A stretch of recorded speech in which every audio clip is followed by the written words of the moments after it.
Բարև ձեզ հարգելի ժողովուրդ, բարև երկիր, բարև ազգ,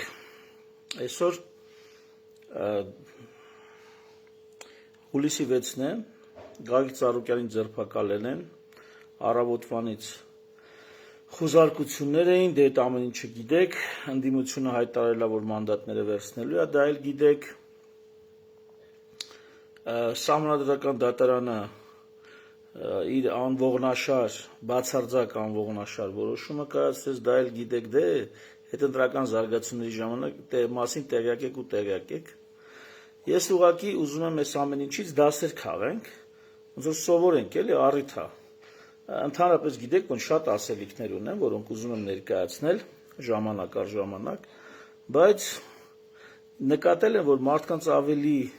դուր է գալի, երբ որ ինչ-որ բան է երկրում տեղի ունենում, եւ ես ասենք ունեմ 10, 20, 30 ասելիք, նայում եմ երկրում ինչ է տեղի ունենում, դրան համապատասխան այդ 10, 20, 30 ասելիքից ընտրում եմ այն, որը նա այս օրվա իրադարձությունների հետ համընկնում ու ներկայացնում եմ։ Բացի այդ էլ խորին շնորհակալանքով պիտի դիմեմ այն քաղաքացիներին, որոնք թե նամակներով, թե փողոցում կենթանի հանդիպումով շնորհակալություն են հայտնում իմ գործունեության համար, դրանով ինձ ոգևորում, պարտավորեցնում են, որ ես խելոք բաներ խոսեմ, կարծում եմ որոշ չափով քաղաքական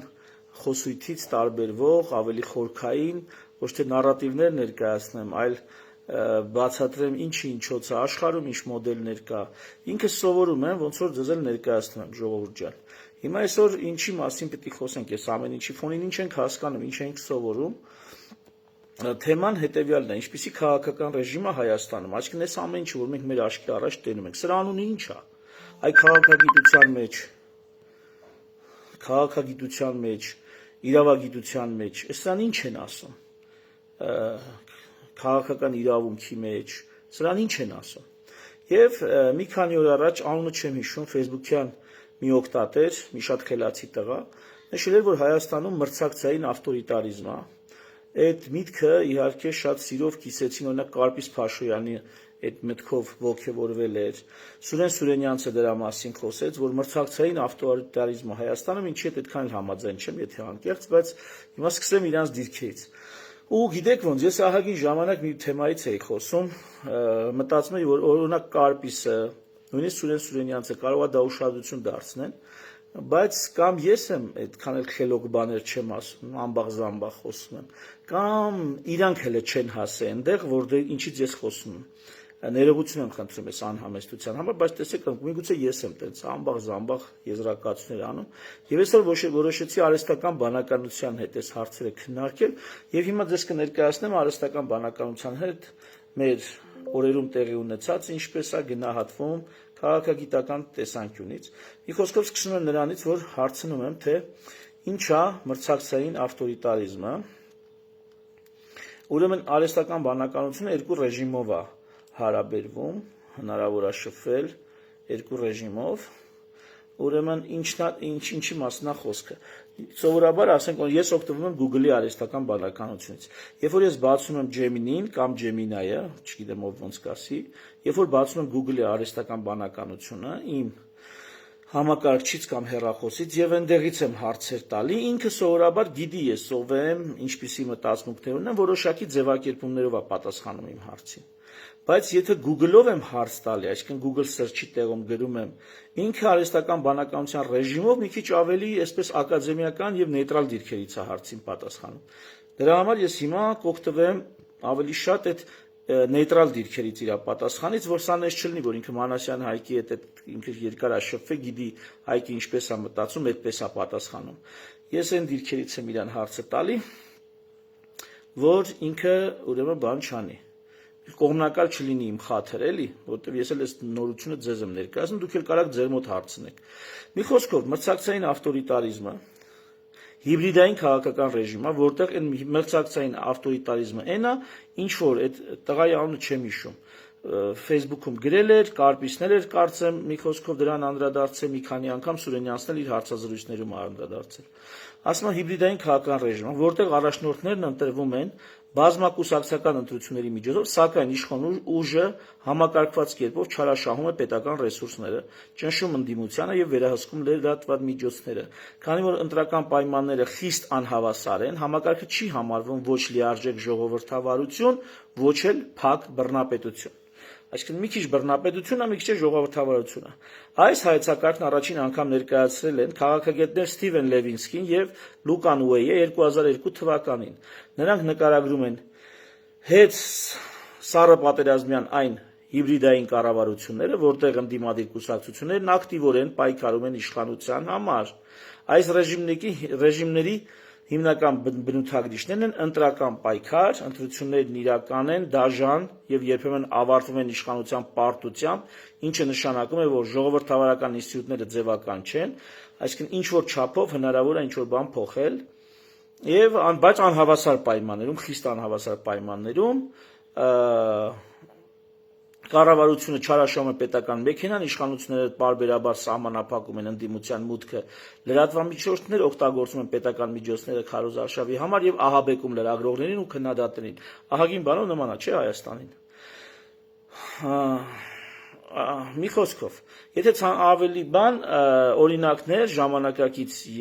օրինակ մրցակցային ավտորիտարիզմը համարվում, Հունգարիան, Թուրքիան, Սերբիան այդ ժամանակակից օրինակներ, դասական պատմական օրինակներ, Ռուսաստանը 2000-ականներից հետո, բայց ոչ հիմա, որտեղ Ռուսաստանը հիմա ըստ այս դասակարգման համարվում է բացարձակ ավտորիտար, ոչ մրցակցային։ Մինչև այս վերջի տարիները եղել է մրցակցային ավտորիտար, իսկ հիմա համարվում է բացարձակ ավտորիտար։ Ռուսաստան, Պերու, Մալազիա եւ Ռուսաստանը այժմ մրցակցային ավտորիտարիզմ չի։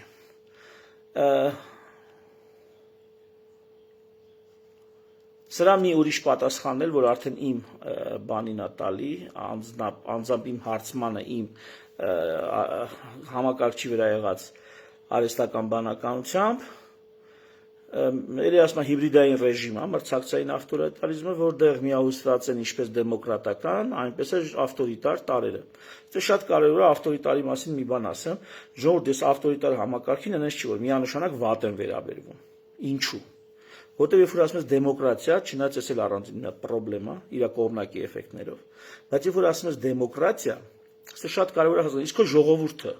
պիտանի է դեմոկրատիային։ Կամ այդ երկիրը, որտեղ ասում ես ավտորիտարիզմը, որ ավտորիտարիզմ չլինի, ինչ մարդիկ տենց գնալու են, ընտրելու են, քաղաքական ակտիվություն են ցուցաբերելու, հանդես են գալու, մասնակցելու են քաղաքական ակցիաներին, թե այդ ժողովուրդը ճլորած բլնգյաց մի ժողովուրդ է, որի գլխին մի ավտորիտար մեկը, այսինքն մի ավտորիտետ Եկեք տենց թարգմանենք, հա, այդ ավտորիտարը նաև ավտորիտետի հետ է կապված։ Թե մի ավտորիտետ է պետք նրա գլխին, որ չոբանի պես այդ ճլորած ժողովրդին քշի, այս կողմից այն կողմ, այն կողմից այն կողմ սարքի նորմալ պետություն։ Օրինակ Սինգապուրը։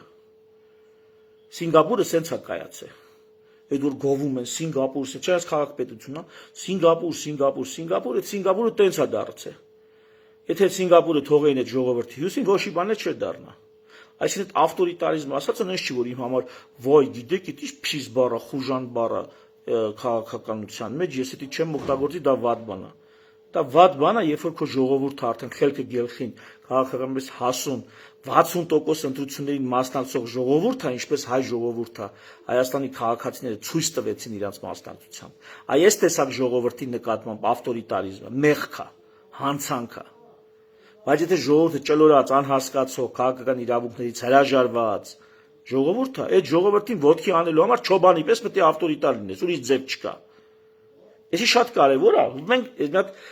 սովորենք, էլի ամեն մեկը որ հլնում ասում ավտորիտար է, այս երկիրը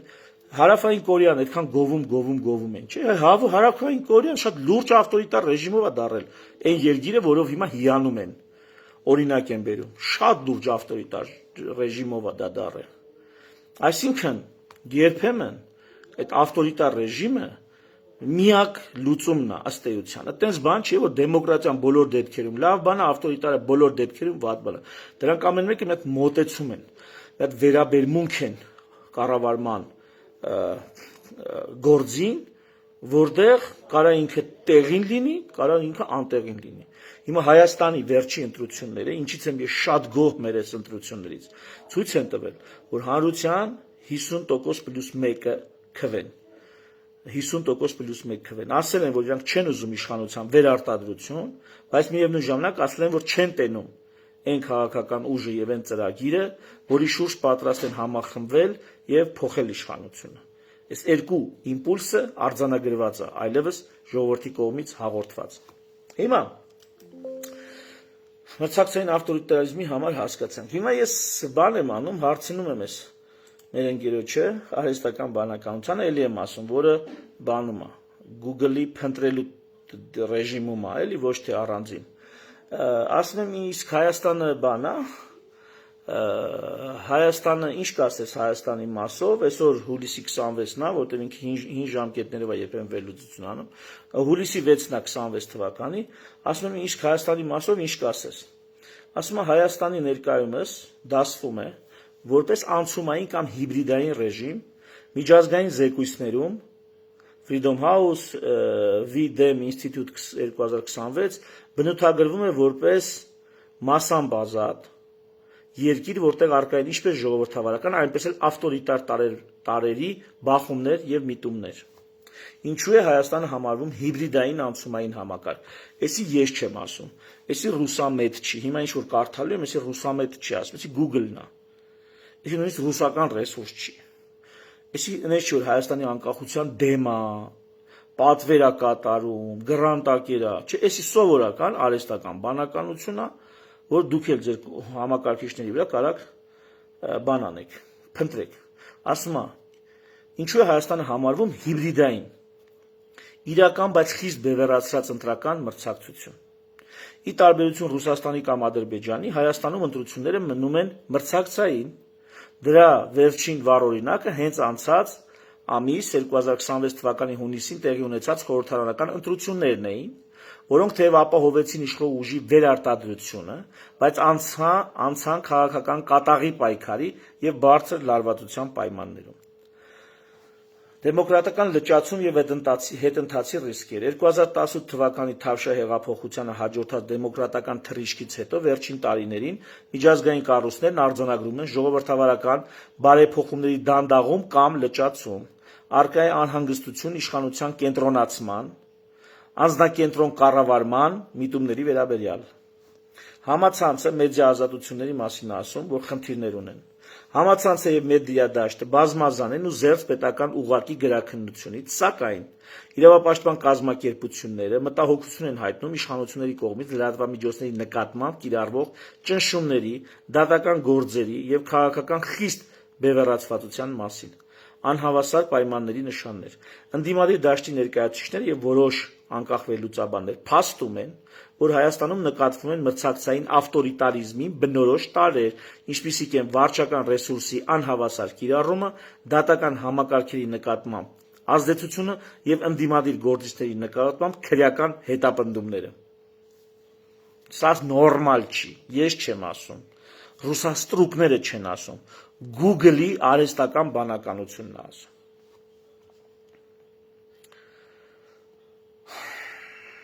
Ասում եմ, ինչպես լավագույնս կբնութագրես Հայաստանում ներկա քաղաքական մոդելը, ռեժիմը։ Հայաստանի ներկայական քաղաքական մոդելը լավագույնս կարելի է բնութագրել որպես ընտրական հիբրիդային ռեժիմ, որտեղ առկա է դեֆեկտավոր ժողովրդավարություն եւ մրցակցային ավտորիտարիզմ պարունակող տարրեր եւ սրանց սուր հակասություն։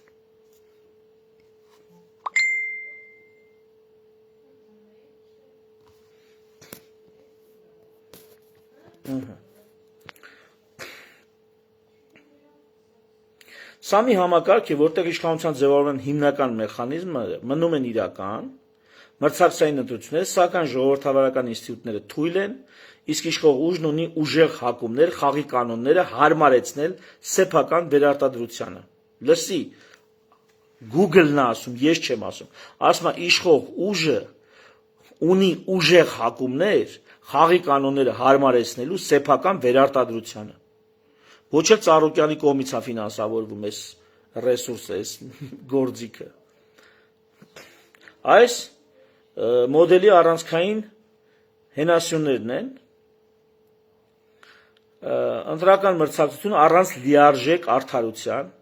սահմանադրական սուպեր վարչապետականություն, սելեկտիվ արդարադատություն եւ դատական կախվածություն։ Ասում դատական համակարգ եւ իրավապահ մարմինները հաճախ ընկնում են որպես քաղաքական գործիքներ, հաճախ ընկալվում են որպես քաղաքական գործիքներ։ Քրեական գործերը եւ կալանքները հաճախ կիրառվում են սելեկտիվ, ընդրաղաբար, հիմնականում թիրախավորելով քաղաքական ընդդիմախոսներին կամ իշխանության համար վտանգ ներկայացնող անձանց։ Միջներ իշխանամետ գործիչների իրավախախտումները երբեմն անտեսվում են։ Բևեռացված է տերերի բաժանված մեդիադաշտ։ Մեդիադաշտը բաժանված է տերերի, քաղաքացիական հասարակության կրիզիս կա։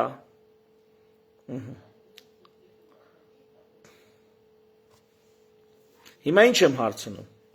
Ես ուրիշ կարծիք ունեմ։ Ես հայաստանյան ռեժիմը որպես մրցակցային ավտորիտարիզմ չեմ դիտարկում, կամ գոնե մինչև այս վերջին ընտրությունները չէի դիտարկի, այլ դիտարկում էի որպես պլեբիսցիտար դեմոկրատիա։ Սա ուզում եմ այսի սովորենք, ժողովուրդ ջան, շատ կարևոր է, շատ կարևոր է։ Եվ սա պլեբիսցիտար դեմոկրատիա, որը հիմա Նիկոլը կորցնում է, հեսա կբացատրեմ ինչի։ Եվ ուզում է Ծառուկյանին բանտարկելով, Ծառուկյանի գույքը հափշտակելով, վերականգնի դարձյալ պլեբիսցիտար դեմոկրատիան։ Պլեբիսցիտը հանրակրվե կարելի է որպես հոմանիշ օգտագործել, շատ երկրներում սա որպես հոմանիշ չի, պլեբիսցիտն ու հանրակրվեն այնուամենայնիվ որոշակի տարբերություններ ունեն։ Պլեբիսցիտ տերմինը համարենք հանրակրվե, հա, այսպես ասենք, հեսա մի քիչ կմանրամասնենք։ Պլեբիսցիտ տերմինը գալիս է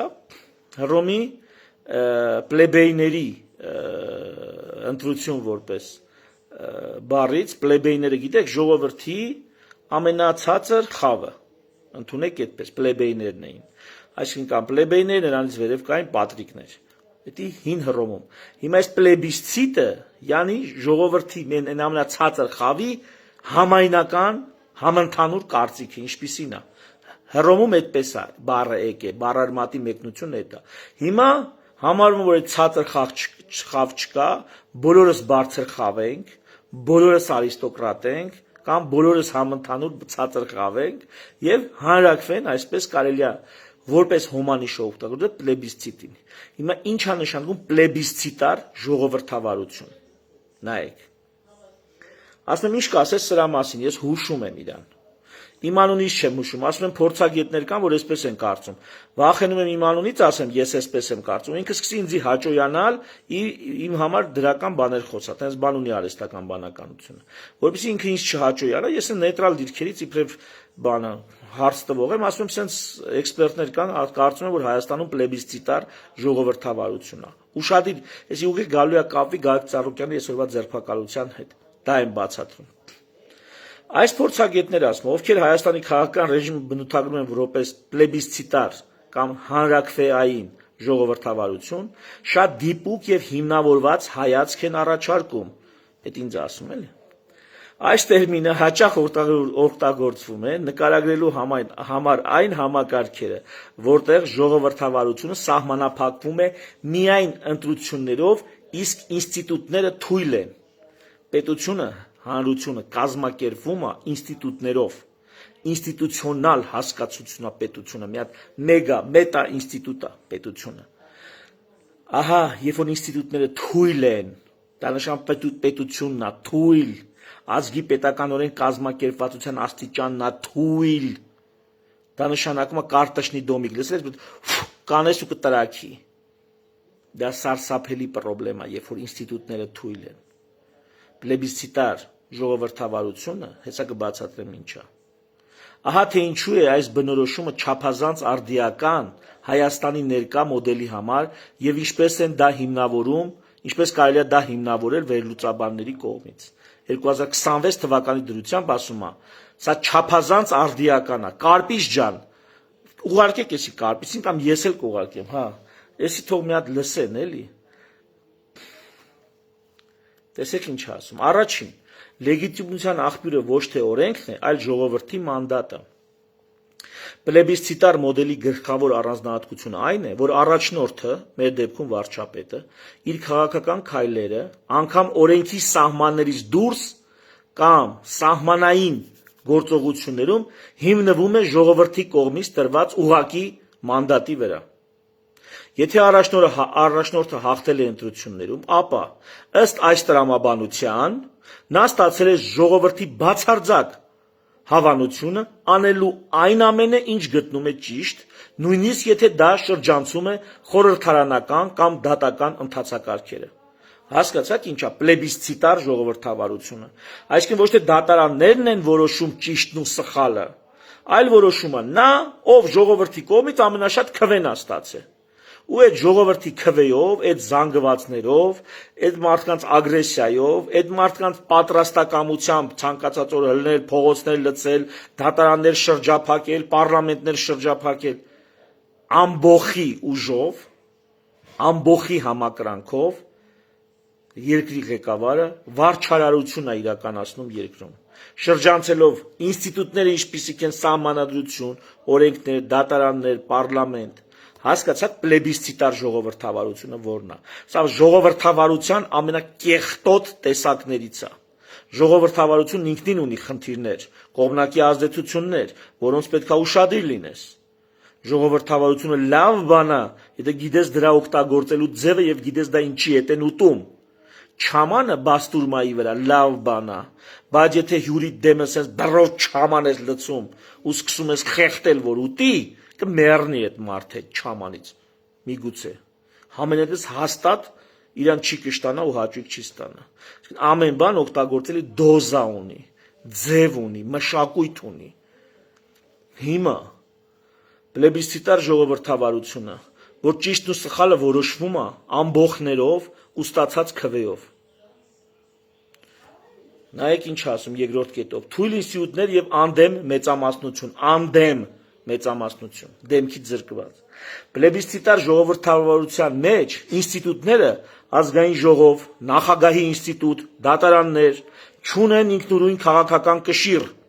Ես չեմ ասում, ինքն է ասում։ Խորհրդարանական մեծամասնությունը ընկալվում է ոչ թե որպես ինքնուրույն օրենսդիր մարմին, այլ որպես առաջնորդի կամքի կատարող եւ նրա հանրային լեգիտիմությունը ձևականորեն ձևակերպող կառույց։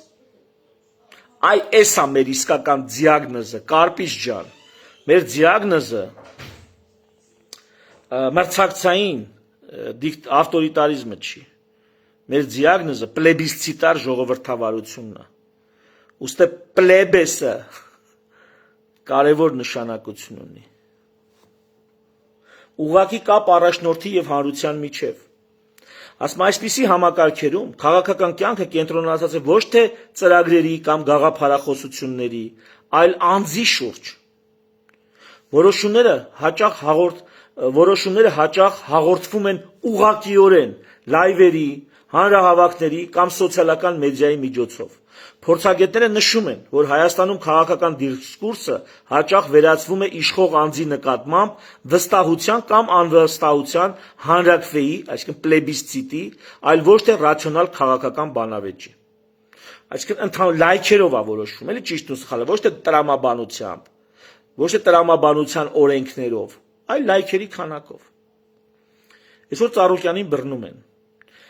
Եթե լիներ մի ռացիոնալ անկախ դիտորդ մտածող, ինչ կասեր։ Կասեր ընկեր, խնդիրներ ունի այդ մարդը, հա։ Բայց ինչի օրինակ դրանց քվեները գողացար, սահմանադրական դատարանով էդի փորձում ես մարսել։ Այդ մարդու քվեներն ես գողացել։ Իրան պարլամենտից դուրս է շպրտում, հիմա եկել ես առյուծներն տանում ես գազանանոց, իրան էլ ձերբակալում ես։ Այդ առյուծները խնդրեմ էին, բայց 8 տարի խնդրեմ չէին։ Այդ մարդը այդքան բիզնեսների մեջ նո է տեսե, պրիտոմ մեղադրանքը գիտեք ոնց է, ոչ թե ինքը հանցանք է գործել, այլ բան արել, ասա, աջակցել է, ինչ որ մեկը հանցանք է գործել, ինքն էլ աջակցել է։ Որ այսպիսի մեղադրանք է ներկայացված, ձերբակալում ես այդ մարդուն։ Բայց ոչ, ժողովրդի մեծ մասն ասում է, ուրա, այս ինչ լավ օրից, Ջոն, ճիշտ անում։ Եվ դատարանի օրենքի, դատախազության, իրավապահ համակարգի սահմանադրության փոխարեն այս զբրոդը դառնում է լեգիտիմության աղբյուր այս գործողություններին։ Սա այդ նույն բրոդի տունն էլ է մի օր քանդելու, բայց սա կհասնենք դրան։ Հասեցի կիրթ խոսամ։ Ժողովուրդ, կարա դա, հա, եթե քո հարևանը, որին չես սիրում, աշկը դուրս է գալի ինֆարկտ է ստանում եւ այլն, դու կարաս դրանից ուրախանաս, սիրտդ հովանա։ Բայց դա չի նշանակում, որ ճիշտ է, որ այդ մարդը ինֆարկտ է ստանում ենթադրենք։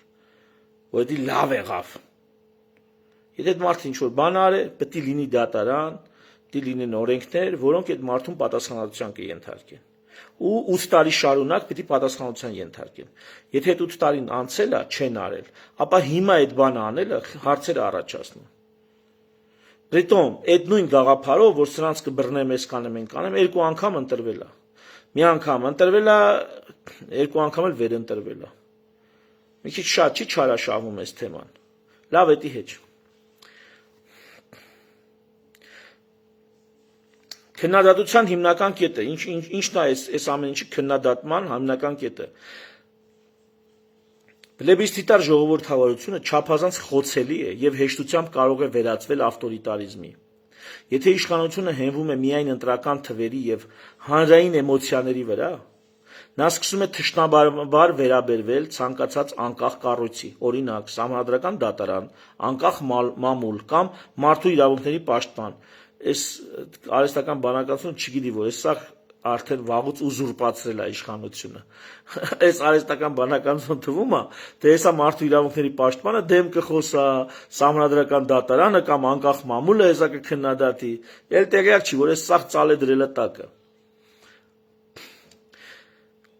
Երբ իշխանությունը հենվում է միայն ընտրական թվերի եւ հանրային էմոցիաների վրա, նա սկսում է թշնամաբար վերաբերվել ինստիտուտներին։ Պլեբիսցիտար ժողովրդավարությունը հիանալի բացատրում է Հայաստանի քաղաքականության հոգեբանական եւ կառուցվածքային կողմը։ Այն ցույց է տալիս, որ երկրում կա ժողովրդավարական ֆորմատ, ընտրություններ,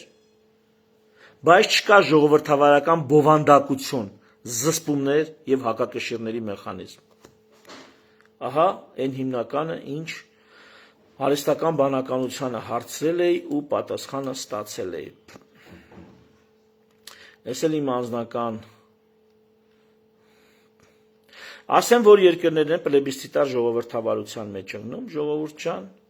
Լատինական Ամերիկայի երկրները, երբ որ առաջնորդները ժողովրդի շրջանում մեծ համակրանք են վայելում, մեծ, այսինքն այդ մարդիկն էս չի, որ ընտրությունները պետք է տենց բան անեն, էլի խիստ կեղծեն, որ իրանք անցնեն։ Չէ, ժողովրդական լայն զանգվածները իրանց պաշտում են իրանց։ Ճիշտն ու սխալը հրապարակն է որոշում։ Ում կձերբակալեն, ում կգլխատեն, ում ունեցվածքը կխլեն, ոչ թե օրենքը, սահմանադրությունն ու դատարաններն են որոշում, այլ ժողովրդական համակրանքն է որոշում։ Սա է պլեբիսցիտար ժողովրդավարությունը եւ ի սկզբանե սրա մասին խորացե գրե բացատրել Լատինական Ամերիկայի կամ Հարավային Ամերիկայի երկրներում իրանց էսի բնորոշ պոպուլիզմ, մաքսիմալ պոպուլիզմ, պլեբիսցիտար ժողովրդավարության հիմքը առաջնորդի մաքսիմալ պոպուլիստ լինելն է։ Ու դրանով ժողովրդին հիմնականում ոչ այնքան գիտակից, կրթական ոչ լայն, ուրեմն ցենզ ունեցող ժողովուրդներին գրավելն է։ Այս է խնդրեմը։ Եվ սա է այսօրվա Հայաստանի Հանրապետության դիագնոզը։ Եվ ինչ տեղի ունեցավ, ընտրություններն արձագանքեցին, որ Նիկոլ Փաշինյանը կորցնում է լեգիտիմությունը, կորցնում է ժողովրդական այն համակրանքը, որ ուներ, 50% պլյուս 1 ոչ է ասում Նիկոլ Փաշինյանին, այս սանկցիաները, այս գյուղմթերքի ծաղիկների արտահանման խնդիրները եւ սպառնալիքները, որոնք առաջիկայում են գալու, Ծառուկյանից խլած այս 5 մանդատը, այս ամեն ինչը լուրջ հարվածում է Նիկոլ Փաշինյանի ռեյտինգին եւ ինքը ինչա որոշե անի, որոշել է վերականգնի, այսինքն ինքը պլեբիսցիտար ժողովրդավարությունից այլ աստիճանաբար գնում է այդ մրցակցային դիկտատուրայի ռեժիմի, անցում է լինում, բայց որպեսի անցում չանի, ուզում է վերադառնան դե, որտեղ ինքն դե է իրան լավ զգում, ինքը դիկտատոր որպես Սերժ Սարգսյանի նման,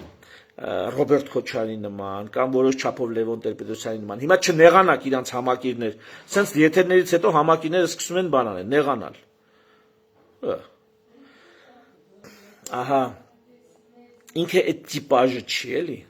ինքը պոպուլիստն է անդե ավելի լավ է իրան զգում դրա համար ինքը հիմա մի քանի ասած պոպուլիստական բաներ պետք է անի որ նորի այդ ծափերը բան բրավո բան հասկացաք այդ է ուզում վերականգնի ինքը չի ուզում կորցնի պլեբիսցիտար ժողովրդավարությունը բայց պլեբիսցիտար ժողովրդավարությունը քանդում է երկիրը ինչու որտեվ եղած ինստիտուտները դեգրադացվում են նորերը չեն ստեղծվում իսկ առանց ինստիտուցիոնալ ամուր հիմքերի ամուր կազմակերպվածության ազգը աշխարհ քաղաքական եւ տարածաշրջանային քամիներից այսենց քշվի կգնա քամուց քշվածները լսել եք կարդացել եք տեսել եք դրա հետ կապ չունի բայց այն քամուց քշված մի հատ ժողովուրդ հիմա մի հատ ուրիշ հետաքրքիր բան էի ուզում այսօր ասել այս նույն պլեբիսցիտար ժողովրդավարության տրամաբանության մեջ մի սարսափելի բան տեղի ունեցավ դրա մասին արդեն անդրադարձել եմ երբ որ ընտրական իրավունքը սահմանափակվեց Հայաստանում չբնակվող կամ վերջի 2 տարում առնվազն մի տարի չբնակվող քաղաքացիների Հայաստանի Հանրապետության քաղաքացիների հանդեպ դա նույնն է որ մեր հանդեպ է արվի այսինքն պարտադիր չի դու ես պահուն 2-3 տարով կամ մի տարով բացակայած լինես դա անհեթեթություն է դա մեր հանդեպ է արդեն ասել եմ այն մասին որ քաղաքացու կարգավիճակը իջացվել է բնակչի կարգավիճակի իսկ դա նույնն է որ պետությունը պետական բարձրագույն կազմակերպման մակարդակից իջացրել է տեղական ինքնակառավարման համայնքային կազմակերպման մակարդակի եթե սա ընկալում եք լավ եթե չեք ընկալում ոչինչ կամաց մենակ հետևեք իմ լայվերին բայց ինչն է մի հատ ուրիշ ուզում էլի շարունակեմ այս թեման ահա այս տեսակ փոփոխությունը հիմնականում ինչ կարացավ մի օրում շատ թեփաներ անցներ առաջ որովհետև էլի ունի այդ համակիրների շրջանակը այդ պլեբիսցիտար բան աջակցությունն ունի հիմա նույնիսկ հայտարարել է ասլա ժողովուրդը ինձ քվեատվե դա նշանակում է ինչ ուզեմ կանեմ այո շուտով ավելի անհեթեթ օրենքներ կարաք տեսնեք եւ հիմա գիտեք Հայաստանի օրենքով ոնց է լսեք մի հատ հետաքրքիր բան ասեմ հենց հիմա Հայաստանի օրենքով հետեւյալն է ուրեմն որպեսի մարդը գնա քվեարկի պետք է վերջի 2 տարում մի տարին ավել մի օր ավել պետքա ապրած լինի Հայաստանում բայց որպեսի մարդը գնա դառնա դեպուտատի տեխնացու դեպուտատ պիտի վերջին 4 տարվա մեջ 2 տարին ապրած լինի Հայաստանում այսինքն նայեք այսօրվա դրությամբ Հայաստանում մարդը կարա առաջիկայում էլի մարդը կարա Հայաստանում դեպուտատ լինի տեխնացու լինի գնա տեխնացություն ներկայացնի այս կուսակցության անունից դառնա դեպուտատ բայց չունենա լսեք չունենա քվեարկելու ընտրելու իրավունք այսօրվա Հայաստանի օրենքով տենց է մարդը կարա ընտրվի դեպուտատ օրենքով գնա պարլամենտ քվեարկի պարլամենտի կազմում երկրի օրենքները օրինակ ռազմական դրություն մնա թե չէ այսպես բաներ կարա քվեարկի բայց այդ նույն մարդը չի կարա իրան մասնակցի այդ նույն ընտրություններին ու իրան ընտրի կամ իր կուսակցությանը ընտրի դուք պատկերացնում եք ինչ օրենք է հիմա Հայաստանում սա կարա ամբողջ աշխարհը ծիծաղի ղժա ծաղրի ադրբեջանցի բերանը չի ինգես անգնի եզա կսկսեն այս տեսակ հիմար ժողովուրդ աշխարհում չկա որ օրենքները նենց գրի որ փաստորեն դու կարաս վերջին 4 տարում 2 տարի Հայաստան ապրած լինես բայց վերջի 2 տարում մի տարին Հայաստանում չես եղել ու այս վիճակով դառնաս դեպուտատ երկրի մասշտաբով որոշումների համար քվեարկես պարլամենտում բայց չկարանաս ընտրատեղամասում քվեարկես քո կուսակցության համար ասենց է հիմա օրենքը Սենց ախմախ ժողովուրդ տեսել եք դուք երբևիցե ես չեմ ասում մենք ենք ախմախ այ այդ իշխանություններն իրանց զբրոդով այդ այդտենց օրենք են հիմա գրել հենց հիմա Հայաստանում այդպիսի կարգ է դեպուտատ կարածել ես բայց չես կարա քվեարկես դեպուտատի օգտին հենց հիմա տես կարգավորումներ է դրած եւ ես ուզում եի չգիտեմ շատ եմ խոսացել, ինչքան տևեց այս մեր ահագինը։ Լավ, մի քանի բանով փորձեմ հակիրճ ասել Ընտրական իրավունքը ընդհանրապես քաղաքացու իրավունքը այդ ինչ բան է։ Ժողովուրդ ընտրական իրավունքը բավականին լուրջ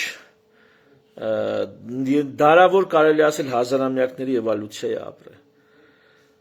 Քաղաքացիությունը որպես հասկացություն դա շատ լուրջ հասկացություն է, դա բնակիչը չի էլի։ Մարդը կարող լինի բնակիչ ու չլինի քաղաքացի, եւ կարող լինի քաղաքացի ու չլինի բնակիչ։ Ի սկզբանե տղամարդիկ են քվեարկել իրավունք, ովքեր եղել են ասենք գալիս է հին Հունաստան, հին Հռոմ, տղամարդիկ, որոնք ազատ են եղել։ Այս ազատ տղամարդիկ, որոնք ընդհանուր բնակչության մոտ 10-15% են կազմել։ Այն միայն իրանք են ունեցել ընտրելու իրավունք։ Երբ ասած են, ասեն դուք ով եք ընտրեք։ Կանանց նույնպես։ Քո ամուսինը ոնց կորոշի կամ քո հայրը, քո եղբայրը ոնց կրիշի, կորոշի տենց կլինի, դու ես գնաս ընտրես։ Ժամանակի ընթացքում իհարկե Էլիասի պլեբեյները բողոքել են, ըմբոստացել են։ Իդե պլեբեյների ըմբոստությունից մեկը գիտեք որն է։ Եվ դրանով տրիբունների ինստիտուտն է հայտեկել պլեբեյների ներկայացուցչությունը սենատում։ Բողոքի ակցիաներից մեկն եղել է թողնել երկրից գնալ։ Պլեբեյները, այսինքն այն մարդիկ, ովքեր քաղաքական իրավունքներ որպես այդպեսին չունեն, ներվայնացել են, թողել են երկրից գնացել են, իսկ իրանք բանակում նշանակություն ունեն, ռազմական ուժն են, իրանք մեծ աշխատուժ են Հռոմի կամ բարեկեցության համար։ Թողել գնացել են եւ ուզած-չուզած այն պատրիկները, այսինքն վերնախավը, հարուստները, լավ ապրողները, գնացել են եկեք, արա մի գնացեք, եկեք տնանք ինչ ենք անում։ Այսինքն դա էլ է եղել, այդ սեցեսիա է կոչվում, ժամանակակից տրամաբանությամբ չէ, ժամանակակից տրամաբանությամբ սեցեսիան մի քիչ ուրիշ բան է, սեպարատիզմի նման բան է, կամ մի խոսքով։ Սեցեսիա է կոչվում, մարդիկ թողել քաղաքական ակցիա են արել, թողել գնացել են։ Հիմա արդյոք Հայաստանից այդ 1 միլիոն մարդու արտագաղթելը սեցեսիա չի եղել։ Այդ հին անտիկ իմաստով քաղաքական։ Արդյոք դա քաղաքական քայլ չի։ Ժողովուրդ կարող է պիտի երգիրը իրան վերանայի, ոչ թե քաղաքացիներին ասի, դու ինչի ես գնացել, այլ ինքը իրան պետք է հարցնի, ես էլ չեմ այսքան ոռի երգիր, որ ինձնից թողում գնում են։ Իսկ կարող է իրոք այս երգիրը ոռի երգիր է եղել։ Մի հատ հիշեք էլի մինչև 18-20 թվականները։ Կարող է տենց է եղել։ Կարող է դրանից հետո էլ այլ կարգի, այլ որակի անպետքություններ են առաջ եկել։ Կարելի է դիտարկել, որ ստեղից մարդիկ ոչ միայն կարիքից դրդված են գնում, ոչ միայն, որտեղ լիքը մարդիկ էլ ունևոր են, լիքը մարդիկ էլ պայմաններ ունեն, աշխատանք ունեն, բայց էլի ծախում գնում են։ Կարող է քաղաքական բողոքի ձև է այդ մարդկանց, լուր բողոք է, լուր։ Այսպես ասած քվեարկում են ոտքերով, քայլելով, հեռանալով։ Կարող է sense բան կա։ Ու կարող է մենք փոխանակ որպես երգիր բան անենք, ասում կարող որպես երգիր վերանայենք մեզ, մեր բարքերն ու կարգերը, մեր սահմանադրությունը։ Սրա փոխարեն ասում ենք գնում եք ուրեմն չեք էլ ընտրի ստեղ։ Իդեպ ընտրական իրավունքի ընդլայնում, այդ թվում տղամարդկանց շրջանում, այսինքն ասեցի չէ՞ մի ժամանակ ինչ որ շարքային քաղաքացիներ ընտրելու իրավունք չեն, միայն ազատները։ Հետո այդ շարքային քաղաքացիները բանակում ծառայել են, զկռվել են, զոհվել են ու պահանջել են, ասել մենք ընտրելու իրավունք պետք է ունենանք։ Էդի հələ հին աշխարհում։ Ու այդ մարդկանց տվել են ընտրելու իրավունք, հնարավորություն։ Այսինքն նրա համար, որ ինքը զինվորական ուժ է։ Էսի հին աշխարհում հեսա ես կգամ մեր օրեր։ Իսկ կարող է ժողովուրդ ջան, օրինակ, ջահել տղա է, 18 տարեկանում գնացել է բանակ, 20 տարեկանում եկել է բանակից։ Հիմա էլ ասենք երկքաղաքացի է կամ չգիտեմ, կյանքի մեծ մասը խոպաններում է անցկացնում։ Այդ տղեն էս երկրին իր պարտքը տվել է, 2 տարի ծառայել է։ Այդ տղուն դու ո՞նց ես ընտրության իրավունքից զրկում։ Հենց հիմա մեր երկրում տես բան կա, լիքը տղեկ կան, որոնք ծառայել են բանակում, այդ թվում ռազմական գործողությունների են մասնակցել, այդ թվում պատերազմի են մասնակցել։ Ու հիմա անգնում են այդ օրենքի տակ ու զրկվում են քվեարկելու իրավունքից։ Տես ճիշտ կա։ Տես ճիշտ կա, արի ծառայի, հետո գնա քու տիրոջ մերը։ Կարևորը միա ծառայի, հետո գնա։ Այս մարդկանց ո՞նց ենք պատասխան տալու, կամ ո՞նց ենք պատասխան տալիս։ Ժամանակի ընթացքում բանին օրինակ բերեմ, Միացյալ Նահանգները երբ որ նոր էր հիմնվում, միայն հարկատուները, ունեցված գույք ունեցողները կարային քվեարկեին։ Ինչու՞։ Լոգիկա կա, ասում անգեր, եթե այդ մարդը սեփականություն չունի, այս երկրի ապագայով ինքը շատ չի դարդատելու։ Բոլորը պատերազմ եղավ, թռնելու է գնա։ Սեփականություն չունի, կորցնելու բան չունի։ Հետևաբար պետք է քվեարկեն միայն նրանք, ովքեր սեփականություն ունեն։ Սենց օրենք կարգ ա եղել։ Հետո գցե բռները, որ լիքը մարդ սեփականություն չունի, բայց այդ երկրի համար վիզա դնում։ Էլի եմ ասում, բանակում ա ծառայում, աշխարհազորի կազմում ալնում, վիրավորվում ա, զոհվում ա, ոտը կդրած եկել ա մարդը ընտրատեղամաս քվեարկության օրը։ Ասում ա դու գույք չունես, չես կարա քվեարկես կամ դու հարկատու չես։ Ասում ես քեզ ոտս ոչինչ, որ այս պրոթեզս կարաս որպես գույք ընդունես։ Կարաս պրոթեզս գույքի տեղ ընդունես, ես ստե քվեարկեմ։ Այս երկրի համար եմ տվել։ Սենց կամաց, ասեն չի այ մոտ, տենց չի լինի, պետք է նաև մյուսներին հնարավորություն տաս քվեարկելու։ Հետո կանայք ահռելի ներդրում են ունեցել ֆաբրիկաներում, տնտեսության մեջ, այդ թվում քաղաքականության մեջ, պայքարել են, հեղափոխական շարժումներ են իրականացրել, ընկեր, մենք այս երկրում այսքան վիզ ենք դնում, այս գործարաններում այսքան չարչրվում ենք, ֆաբրիկաներում, մեզ այս երկրի կառավարման հետ կապված հարցնելու չունենք, մեծ ցնցումների արդյունքում կանանցել են տվել իրավունքներ ընտրելու։ Դա մի օրում չի եղել։ Իմ ընկեր Խաչիկն ասում է տոննաներով արուն է թափվել այդ ընտրելու իրավունքը ձեռք բերելու համար, տոննաներով։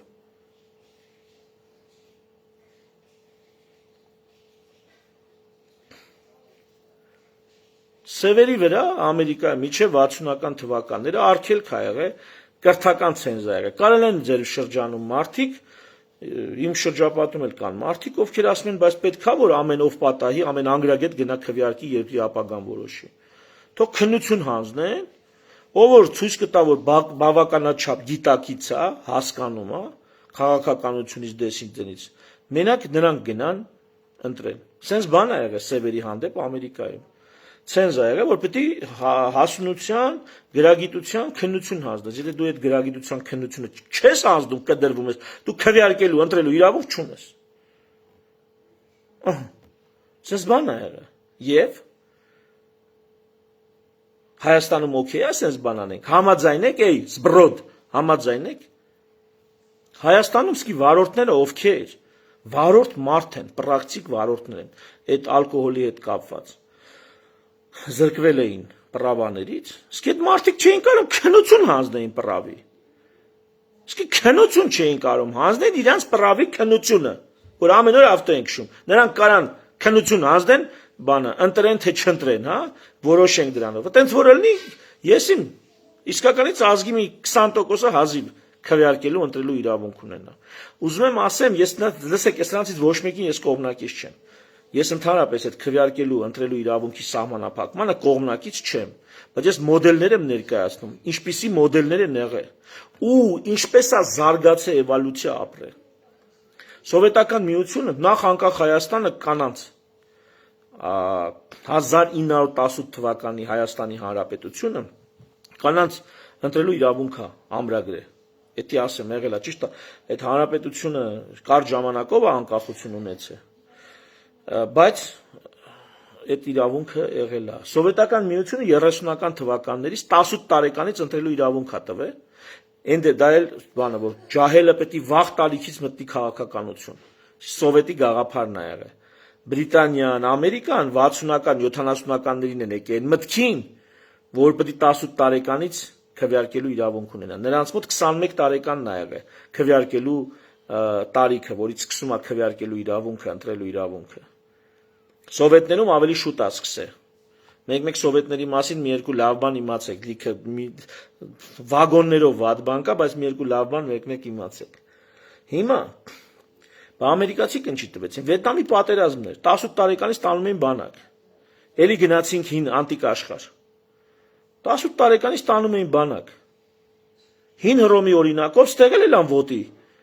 պահանջում են ասեն, ընկեր, այդ համ զոհվել կարելի է, բայց քվեարկել չի կարելի, ով ինձ պետք է հրամանի կամ երկրի արտաքին քաղաքականությունն ու կամ մնացածը ով պետք է որոշի, իրավունք չունեն քվեարկելու։ Ու իջացնին 21 տարեկանից 18 տարեկան։ ընտրական ցենզը, ընտրելու իրավունքի ցենզը։ Սենց տրանսֆորմացիաներ էվոլյուցիա։ Մենք հերակոպալի Սովետ միությունը փլուզվավ, իներցիայով ձեռներս պետություն ընկավ, ու մեծ մասը, ծանրակշիռ 90%-ը։ Այս ամեն ինչի մասին շատ չմտածեցինք, ինձ թվաց, էսի պատրաստի տենց բան է, նորմալ է էլի։ Ու հիմա երբ որ դուք ընտրելու իրավունք եք սահմանափակում, ժողովուրդ ջան, լավ եք մտածել։ Բայց ծափ են տալի։ Հա, բա ինչ ասում, խի պետք է գա, ես եմ ստե ապրում։ Այդ տեղական ինքնակառավարման ընտրությունները, բնակչի ընտրությունները տենց են, բայց քաղաքացու ընտրությունները տենց չեն։ Միջազգային փորձն է մի դեպ այս ընթացքում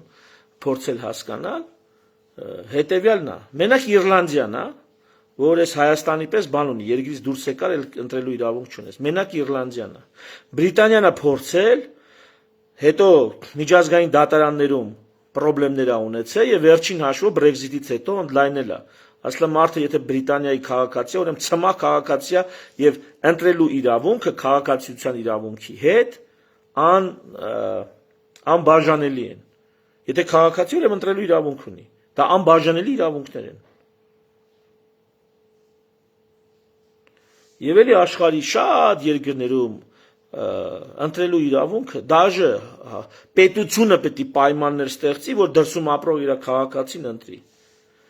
Դրսում ապրող իր քաղաքացին, օրինակ Շվեյցարիան նամակ է ուղարկում, համարում է 700,000 սփյուռք ունի, այդ 800,000-ին Շվեյցարիան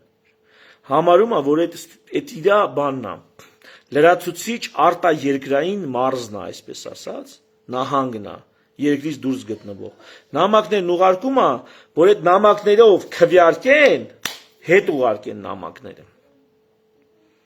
Շվեյցարիան sense բաներ է անում։ Դե Ամերիկան ընդհանրապես նահանգներ կան, որոնք կարող է նույնիսկ այդ մարդը նույնիսկ Ամերիկայում եղած չլինի, ծնվել է ամերիկացիներից, կարողանա Ամերիկայում ընտրության մասնակցի էլի փոստով։ Իսրայելում պետք է վերադառնաս Իսրայել, որ քվեարկես։ Բայց ցմահ ընտրելու իրավունքը։ Եթե դու Իսրայելի քաղաքացի ես, վերջ։ Ուզում ես սաղ կյանքդ էլ Իսրայելում մի ապրի։ Որ օրը վերադարձար, այդ օրը քվեարկում ես։ Այդ օրը քվեարկելու իրավունք ունես։ Քաղաքացիության հետ անքակտելիորեն կապված է քաղաքական իրավունքները։ Եթե մարդը զրկված է քաղաքական իրավունքներից, ուրեմն զրկված է քաղաքացիությունից։ Եթե որոշել ես ինքդ սեփական ոտերիդ կրակելով քեզ ոչնչացնես, որպես աշխարհում մեծ հնարավորություններ ունեցող երկիր, ապա հա ճիշտ տակտիկա ես ընտրել։ Շատ ճիշտ տակտիկա։ Լավ, ավել պակաս չխորանամ, բայց էլի պլեբիսցիտար ժողովրդավարության դրսևորումը։ Երբ որ ճիշտն ու սխալը որոշում է, թե քանի լայք կա դրա տակ դրած, ոչ թե ինչպիսին է իրավունքը, թե ինչպիսին է սահմանադրությունը, թե ինչպիսին է ընդհանրապես ինստիտուտները ինչպիսին են պահանջում։ Սա որոշումները, նույնիսկ ձեր տներում սա որոշումները այդպես մաքուր դեմոկրատիկ չի։ Ես համոզված եմ։ Շատ քիչ ընտանիքներ կլինեն, որ բոլոր որոշումները մաքուր դեմոկրատիկ է։ Միշտ կան իրավիճակներ, որ ինչ որ մեկը ասում է վերջնակ, միշտ կա իրավիճակներ, որ մարդիկ վետոյի իրավունք ունեն, այ ձեր ցավը տանեմ։ Նույնիսկ ընտանիքներում տարաձայնություններ, որոշումներ կայացնելուց մարդիկ վետոյի իրավունք ունեն, այսինքն կա իրավիճակ, որ մեկն ասում է ոչ մի դեպքում ոչ, ու այդ որոշումը չի կարող կայացվի։ Բայց այստեղ մեր երկրում սկի այդ վետոյի 50+1% մարդիկ, որոնք Նիկոլին չեն ընտրել, այդ վետոյի իրավունք չունեն։ Ոչ մի ինստիտուտ վետոյի իրավունք չունի։ Էս ինչ խայտարակություն է, բայց էսա։ Այնպես որ մեր դիագնոզը դա է, եւ Նիկոլը կխուսափի անցում կատարել մրցակցային ավտորիտարիզմ, կփորձի մնալ պլեբիսցիտար դեմոկրատիայի դիրքերում,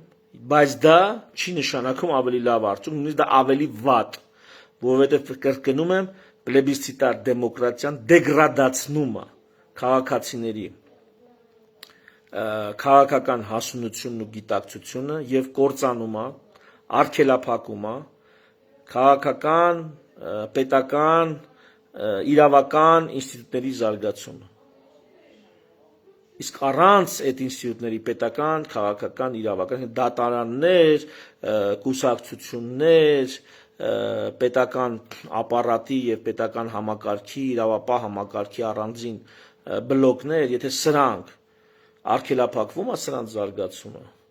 այդ երկիրը ընդամենը պետք է համբերիս այն ժամին նայի, թե երբ ինչ որ տեղից շատ հետամնաց, բայց շատ լավ կազմակերպված հորդաները այսինքն ձիերով, նետու աղեղներով կարշավեն, այս ձերից կմտնեն, այն ձերից դուրս կգան։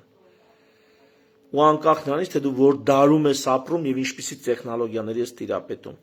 Այս տեսակ անկազմակերպված մեկ պոպուլիստի շուրջ հավաքված թամաշա անող ժողովուրդները ամենահետամնաց քոչվորների ձիերի սմբակների տակ դառնում են պատմության փոշի։ Իմացաք, քիչ չեն եղել։ 3 միլիոնա մնացել, որ պետք է մերը սենթրանես անցնես առաջ։ Այդ 3 միլիոնի մերն էլ կանեն, կանցնեն առաջ։ Հետա մնացել։ Ինչքան տարի, 5000 տարի, 4000 տարի դիմացել ենք, վсё հերիքա, եկել է վերջը, պատմության, հայոց պատմության վերջը, եկել է։ Հետեք որոշե։ Էլ չենք ուզում դիմադրենք, էլ չենք ուզում կռվենք։ Հոգնել ենք։ Դրա համար պետք է գան իրանց ուզածն անեն գնան, վերջ։ Արդեն են որ կանայք իրանց նամուս աբուրի համար անձնազոհության էին գնում, տղամարդիկ իրանց պատվի իրանց սերունդների համար, չգիտեմ, եկեղեցուց մագաղատներ էին մի կերպ թաքցրած տեղափոխում, այդ սաղ սուտ պատմություն է, այդ սաղ այլևս իմաստ չունի, հա, հասել ենք այդտեղ, պրագմատիկ, իրական, բնակիչ, բիզնես, հող, օլիգարխների հերն անիծած, կարևորը էսի եկել է, հեսա մեզի կփրգի Ռուսաստանից, կլնենք անկախ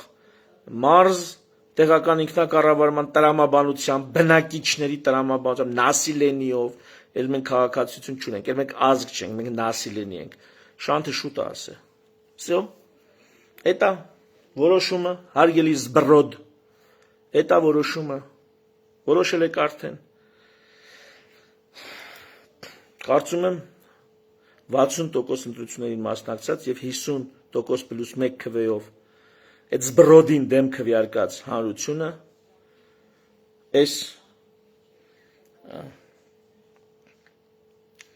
չարագույժ պերսպեկտիվայի հետ համաձայն չի,